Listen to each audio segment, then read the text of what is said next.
I always think of your brain rattling around your head like a little pile of hamburger meat. It's just getting squished and squished like in somebody's palm of their hands. You say, where is this going? Let me tell you. I want to give you some radically countercultural life advice for your future that I have learned through interviewing incredible experts, psychologists, psychoanalysts, and mothers on the Spillover podcast. I am not yet in a season of life to be a wife or a mother, but that is exactly why I am equipping myself for it today. Do you ever think about how to nurture your body to prepare for motherhood, how your period affects your workflow, how you want to raise your future children, if you want to be a stay-at-home mom, or how to financially contribute to the family? If you answered no to any of those questions, then listen up, because that season is coming up faster than you think, and you should be answering yes. Blinded by our emotions and what is considered socially normal, we have let corporatism make an industry out of every facet of womanhood that capitalizes on our ignorance. Women can't have it all, at least not at the same time. Choosing a career, choosing to be a stay-at-home mom, or choosing to do both is rarely an easy decision. Women have to understand that each path requires some sacrifice, and this is something that my generation has not become accustomed to. Each one of these lifestyle choices comes with external circumstances that we have to consider, like how they will impact finances, personal relationships, and even our physical health in some cases. On top of that, you're not the only person affected. Your family members, husband, and children are all factors in these decisions. You say, well, I'm not married yet, Alex. Once I have kids, I'll decide then if I want to work or stay home. Avoid making this mistake. Plan for it now. Even if you don't realize it, that train of thought has been normalized by our culture. From the get-go, we imagine life living off two incomes. But the thing is, most women know from a young age that they do want to be a mom one day. And yet, no one, not friends, family, guidance counselors in school, help talk us through how different career paths are better suited for motherhood than others. This is unpolitically correct to bring up. Instead, women are encouraged to go to college, rack up student loan debt that will take years to pay back, and then get a super intense, high-powered, stressful career. 5 to 10 years later, if they decide that they want to have a family, they now have to navigate a crippling 12-hour workday on average, never see their kids, and honestly ask themselves, well, how can I quit my job now? I have invested so much of myself into it. Or they say, well, how can I quit? We can't survive to live off one income. They feel stuck. This is the question that millions of American women are facing at my age, okay? I'm 30. Every single one of my friends went to college, every single one of them is now a mom, and every single one of them had to have a painful conversation with their husbands about going down to part-time or quitting altogether because their kids needed them. A lot of their husbands straight up said no because they, one, don't believe they can afford to live off of one income, and two, do not understand the scientifically proven benefits that stay-at-home moms have on children in the early years especially. Three, they don't even know that women biologically were not designed for a 9-to-5 grind. Now, that doesn't mean that women can't work. Stop. It means that the majority of us can become shells on that type of schedule. Shells of the woman that your man fell in love with because they're trying to accomplish both a full-time job and motherhood. Because our bodies and minds were not designed to handle it, at least easily. A baby biologically and scientifically needs their mother in those first 3 years at all hours of the day because she is crucial for healthy development and attachment style. This relationship between mother and child will affect how your kid will pursue and handle platonic and romantic relationships for the rest of their life. And men need to hear this. Choose a company, a career field, and a job that allows mothers to stay home and raise children when the time is right. This is advice that the experts and mothers that I interview wish someone would have given them when they were 18 to 22 years old. Did you see that viral TikTok of that girl crying about working 9 to 5? This is my first job, like my first 9 to 5 job after college, and I'm in person, and I'm commuting in the city, and it takes me forever to get there. There's no way I'm gonna be able to afford living in the city right now, so that's off the table. Like, I don't have time to do anything. I want to shower, eat my dinner, and go to sleep. I don't have time or energy to cook my dinner either. Like, I don't have energy to work out. Like, that's out the window. Like, I literally get off, it's pitch black. Like, I don't have energy. How do you have friends? Like, how do you have time to, like, dating? Like, I don't have time for anything, and I'm, like, so stressed out. Some conservatives roasted her for that. They told her, grow up, that's life. But I think those conservatives got it wrong, and I've talked about this before. Entering the workforce today is a brutal reality check for college graduates. Men and women both think that they're gonna be graduating college, they're gonna be making 6 figures easy within the first 5 years. This could not be more of an anomaly.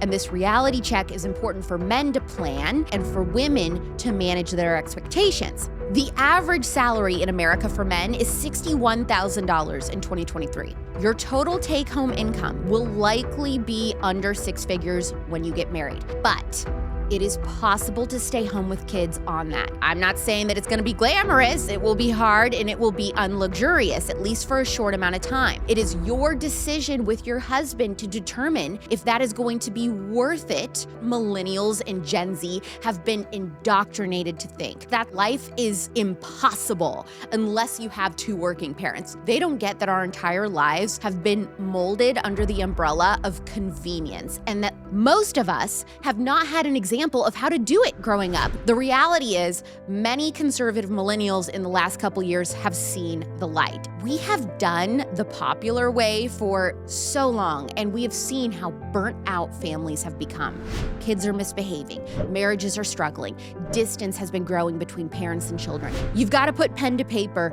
There's gonna have to be a sacrifice somewhere. It's choosing the lesser of 2 evils.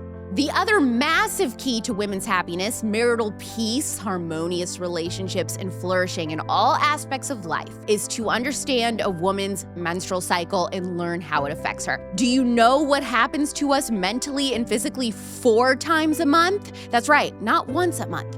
4 times a month. You think, okay, well, my girlfriend is moody. Honey, we are 4 different people throughout the course of 30 days.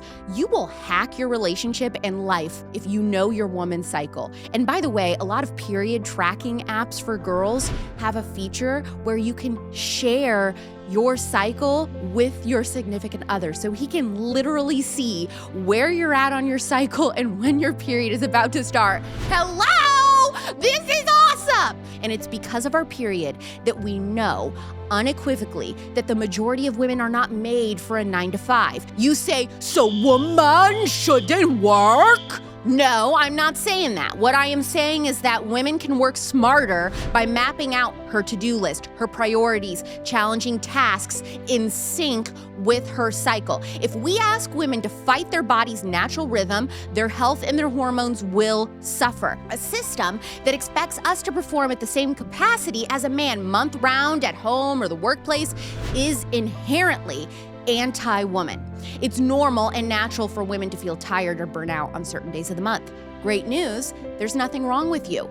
We are supposed to live in alignment with our inherent nature, which is another reason the 9 to 5 corporate grind and birth control sucks for women. Birth control numbs you, takes away your period, and then you lose all the vital signs that your body tells you. Because on birth control, you don't have a period, you have a withdrawal bleed. That's a fake period. You're cutting off one of the biggest communication systems that women's bodies have with their brains that alerts them when things are wrong hormonally. Women's hormones restart on a 28-day cycle. Men's hormones restart in a 24-hour cycle. You're like, well, how can he get over a fight so easily? Because it only takes him 24 hours. It takes us 30 days. We've got 4 phases that determine our mood, our energy, how physically active and sexually active we want to be, how sensitive we are, and even how attractive we are. Ladies, do you have a few days where you look in the mirror and you think, oh my gosh, like I look kind of really pretty today out of nowhere, like this jawline is popping? Or you look in the mirror and you're like, oh my gosh, I look horrible.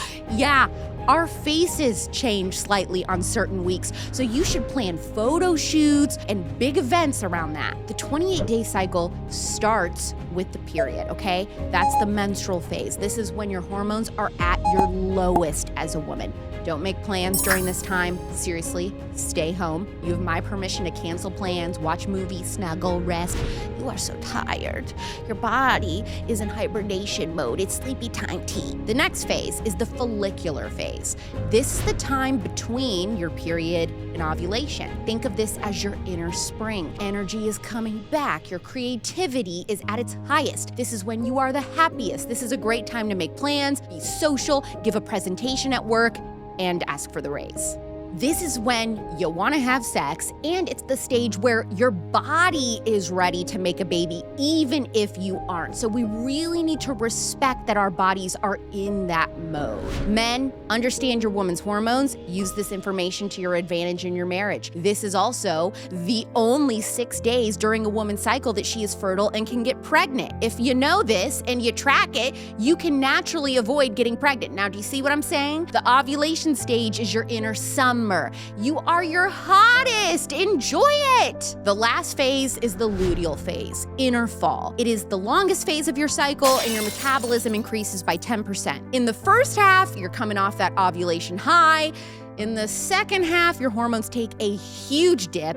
Your mood starts to change, because that's when, 1 minute you're happy, the next you're like the devil, and he's going, what the heck happened? You were fine yesterday. Now that you understand your cycle, notice how anti-woman and anti-family it is to encourage a girl to enter a profession that requires her to work as hard as a man does in a very rigid or very stressful atmosphere and expect her to perform the same. Some women will push through that. They might even thrive in an environment like that. That is really up to you as an individual. What I don't like is that those who don't thrive in that don't enjoy it or want it, are judged as dramatic or lazy or less than a career-focused woman. The crazy thing is being a stay-at-home mom is arguably even harder and more demanding than office work, but it is the type of work and who you're pouring into that can really help a woman feel more fulfilled. And if your spouse understands you biologically and how God made you, now he's able to support you differently throughout the month in ways that will make you feel happy, loved, supported, and wanted.